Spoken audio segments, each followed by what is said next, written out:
خطبہ نمبر 4۔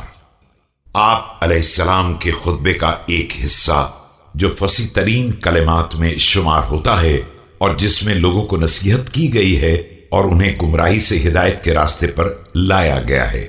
بسم اللہ الرحمن الرحیم۔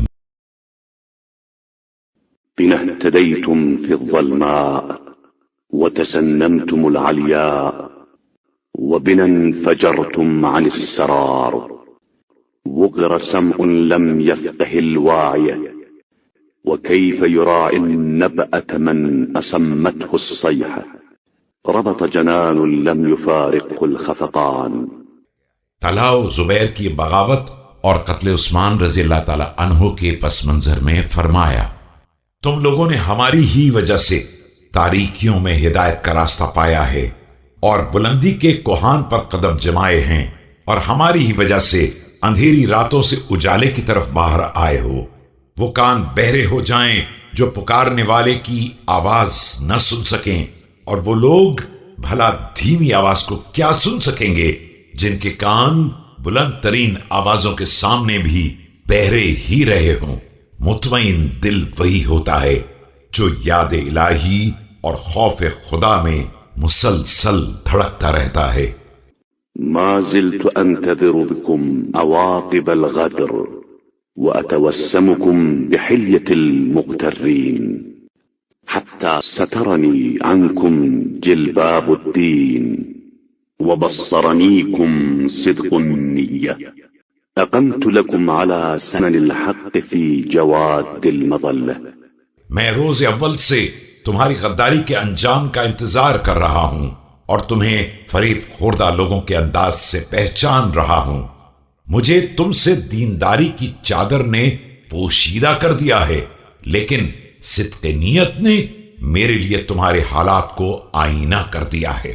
میں نے تمہارے لیے گمراہی کی منزلوں میں حق کے راستوں پر قیام کیا ہے۔ حيث تلتقون ولا دليل وتحتفرون ولا تميهون اليوم أنطق لكم العجماء ذات البيان عزب رأي امرئ تخلف عني ما شككت في الحق مذ أريته۔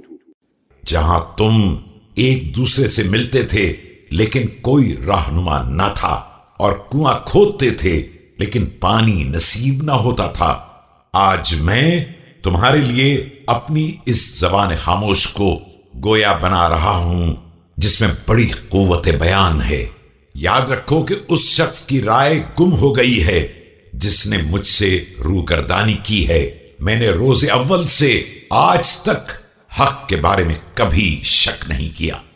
لم يوجس موسى عليه السلام خيفة على نفسه بل أشفق من غلبة الجهال ودول الضلال۔ اليوم توافقنا على سبيل الحق والباطل من وثج بماء لم يظمأ۔ میرا سکوت مثل موسیٰ ہے۔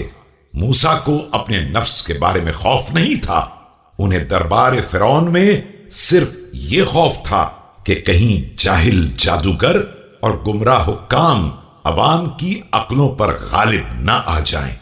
آج ہم سب حق و باطل کے راستے پر آمنے سامنے ہیں، اور یاد رکھو جسے پانی پر اعتماد ہوتا ہے وہ پیاسا نہیں رہتا۔